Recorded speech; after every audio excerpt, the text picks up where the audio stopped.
ABC's 7:30 program just published something Victoria Police doesn't want you to see. An investigation featuring Dezi Freeman's own family, his nephew, his former friends, people who knew him for decades. And what they revealed raises a question Victoria Police has never answered. If Freeman's family knew about his mental health issues, his anger problems, his extreme distrust of authority, why didn't Victoria Police? Or worse, if they did know, why did they send 10 officers to his property anyway, without tactical support, without proper planning? ABC's investigation has exposed evidence that Victoria Police either ignored or failed to gather before August 26th, and that failure cost 2 officers their lives. Before I go into this, let me be very clear.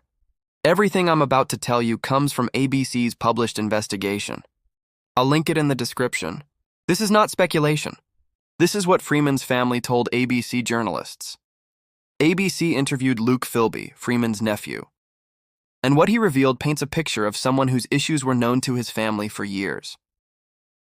According to ABC's report, Philby described his uncle as someone who had what he called a hidden anger about him. Not occasional frustration, not normal stress, a persistent, unmanaged anger that Freeman's family was aware of. ABC quotes Philby saying that Freeman, quote, never liked healthcare professionals to ever get a proper diagnosis or help with it.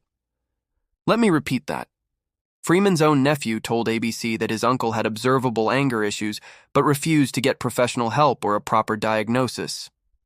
Philby also told ABC that his uncle was, quote, right into karate and stuff, and believed Freeman used it as, quote, an outlet to try and contain his anger, but he could never contain it. He always failed. So we have a family member telling ABC that, 1. Freeman had long-standing anger management issues. 2. Freeman refused professional mental health treatment. 3. Even Freeman's own attempts to manage his anger through physical activity failed. ABC also interviewed Ray Compey, who described himself as Freeman's old bushwalking friend and mentor. Compey told ABC that around 20 years ago, he introduced Freeman to remote areas in Victoria's high country. According to ABC's report, Compey said Freeman, quote, just wouldn't compromise, and he just had his views and he was pretty locked in. Compey also told ABC that because of Freeman's, quote, fanatical ways, he eventually decided Freeman wasn't a friend for him anymore. So here we have 2 people close to Freeman, family and a former friend, both describing the same pattern, rigid thinking, inability to compromise, escalating views, anger issues. Now here's my question. Did Victoria Police know any of this before August 26th? Let's talk about what ABC's investigation revealed about Freeman's mental state over the years. According to the ABC article, at the time of the alleged shooting, Freeman was what they describe as a widely known conspiracy theorist who held anti-authority and anti-government worldviews. But Luke Philby told ABC that these weren't new beliefs. He said he noticed his uncle's extreme worldviews much earlier in life. ABC quotes Philby describing visits with his uncle. He said, quote, you couldn't visit him without him having this trauma-dumping episode and whinging about the government and just ranting on about negative stuff. Philby told ABC you'd have to, quote, walk around on eggshells about bringing up your own opinions because his uncle was, quote, really strong about his opinions. According to ABC's report, Philby said his uncle would rant about, quote, his court hearings, gun laws, what the government's plans were to do next, what he was going to do. And here's a critical detail. Philby told ABC that the family, quote, always took Dezi's words as an over-exaggeration. Think about that. The family heard Freeman talking about what he was going to do regarding government, police, and gun laws, but they dismissed it as exaggeration. Was it exaggeration? Or were those warnings that no one took seriously? ABC also revealed that Freeman wasn't always named Freeman. According to the article, earlier in his life he went by Desmond Philby, the same surname as his nephew.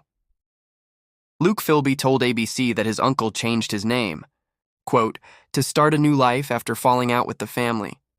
According to Philby, Freeman felt, quote, the family abandoned him.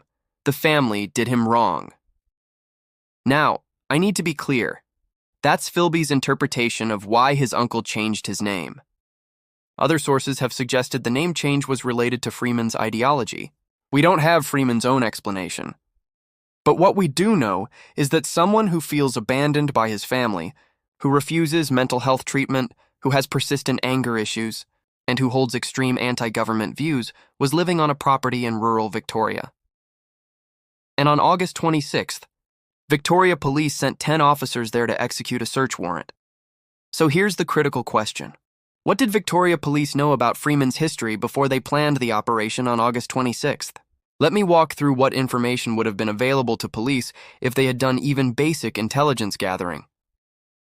First, Freeman had a history with the legal system. According to ABC and other reports, he had court hearings. He had disputes over gun laws. These would have been documented. Police would have access to this. Second, Freeman's views about government and police authority were not hidden.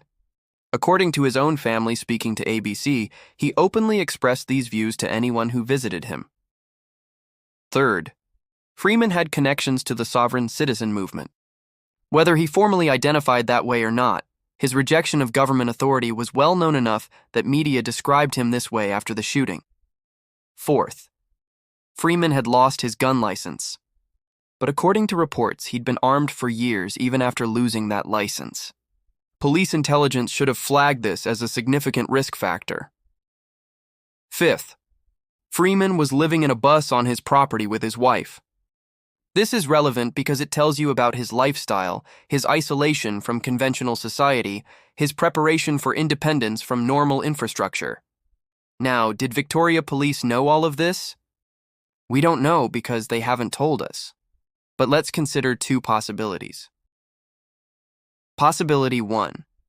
Police did know about Freeman's history, his mental health issues as described by family, his anti-authority views, his preparation, and his access to firearms despite losing his license. If that's true, then sending 10 regular officers without tactical support is even more indefensible than we thought. Possibility 2. Police didn't know any of this. They didn't interview family members.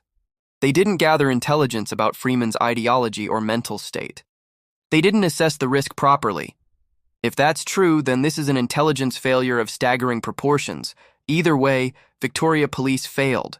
Either they had information and ignored it, or they didn't gather information they should have had. And ABC's investigation with Freeman's family proves that this information was knowable. His nephew knew. His former friends knew. His family knew. So why didn't Victoria Police know? Or if they did know, why did they proceed the way they did? Let's talk about what ABC's investigation reveals about the operational planning on August 26th. We now know from multiple sources that 10 officers were involved in executing the search warrant at Freeman's property. We also know, according to reports, that none of those 10 officers were from Victoria Police's Special Operations Group, the tactical specialists trained for high-risk operations. Now, combine what we know about the target with what we know about the response. The target, someone with documented anger issues, anti-government views, history with firearms, rejection of authority, and what his family described as fanatical beliefs. The response, 10 regular officers. No tactical team. Executing a warrant for historical allegations at dawn at a rural property. ABC also interviewed Dr. Andrew Aboud, a forensic psychiatrist who gave evidence at the Wiambilla inquest. Dr. Aboud provided his professional assessment to ABC about what may have happened that morning. According to ABC's report, Dr. Aboud said that when police arrived in numbers with a warrant, this would have been, quote, very confronting for Freeman. Dr. Aboud told ABC he believes a, quote, heightened state of fear would have essentially enveloped him, and that would have caused an acute anger. According to ABC, Dr. Aboud concluded it's, quote, unlikely that he thought through his actions carefully. Now, if a forensic psychiatrist can assess that Freeman would likely react with fear and anger when confronted by multiple officers, why couldn't Victoria Police assess that risk beforehand? This is basic operational planning. You assess the target. You assess the risk. You plan accordingly. If Freeman was likely to react with fear-based aggression when confronted by police, then you don't show up with 10 officers at dawn and hope for the best. You have negotiators ready. You have tactical specialists on site. You have a de-escalation plan. You have contingencies. But according to what happened, none of that was in place. 2 officers died. A third was seriously wounded. And Freeman left the property before remaining officers could respond. That's not just tragic. That's preventable. And ABC's investigation with Freeman's family proves it was preventable because the risk factors were knowable. This isn't just about August 26th. This is about a pattern. According to ABC's reporting, Luke Philby has been estranged from his uncle since 2018. That's 7 years before the shooting. So for at least 7 years, Freeman was living in increasing isolation, with untreated mental health issues, with escalating anti-government views, and with access to firearms despite losing his license. For 7 years, this situation was developing, and apparently no one intervened. No mental health assessment, no welfare check, no risk assessment.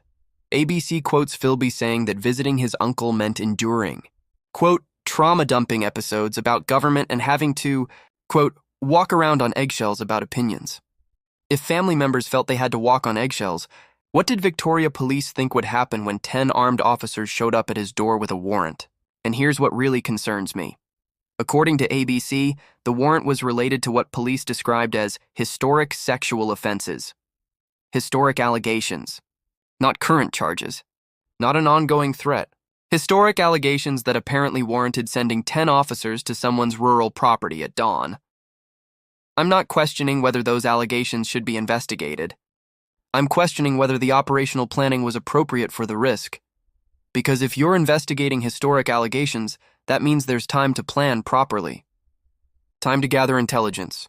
Time to assess risk. Time to involve specialists if needed. This wasn't an emergency response to an active threat. This was a planned operation, which makes the failures even more inexcusable. And now, according to Victoria Police's own admissions, they've spent over a month searching for Freeman with 200 officers, covering 40 square kilometers, following 1,400 tips from the public. Result: 0 useful leads. 2 officers died on August 26th because of planning failures. And now Victoria Police is burning through millions of taxpayer dollars because they can't find the person they should never have confronted that way in the first place. ABC's investigation with Freeman's family has exposed what Victoria Police either didn't know or chose to ignore. That Freeman had long-standing mental health issues that family members observed but that Freeman refused to have. Treated that Freeman had extreme anti-government views that weren't secret. His own family found them difficult to be around. That Freeman had a history with firearms, with court disputes, with rejection of authority. That Freeman was living in isolation in a bus on rural property, prepared for exactly the kind of confrontation that happened on August 26th. All of this was knowable. Freeman's nephew knew. His former friends knew. ABC journalists found these people and interviewed them. So why didn't Victoria Police know? Or if they did know, why did they send 10 regular officers anyway? These are questions Victoria Police still hasn't answered. Not in the immediate aftermath. Not in Commissioner Bush's update a month later. Not now. Instead, we get vague language about a number of likelihoods and admissions that 1,400 public tips have produced 0 useful leads. 2 Victoria police officers died on August 26th. Senior Constable Vadim de Waart-Hottart and Detective Leading Senior Constable Neal Thompson. A third officer was seriously wounded. Those officers deserve better than the planning that sent them to that property that morning. And Victorian taxpayers deserve better than watching millions of dollars spent on a manhunt that's produced no results because the initial operation was fundamentally flawed. ABC's investigation has given us new information. The question is, will Victoria Police finally address what they knew, when they knew it, and why they proceeded the way they did? Based on their track record so far, I'm not holding my breath. What do you think? Should Victoria Police be required to release a full review of their intelligence and operational planning from August 26th? Leave your thoughts in the comments. ABC's full investigation is linked in the description. Rate it yourself and subscribe for updates because this story is far from over.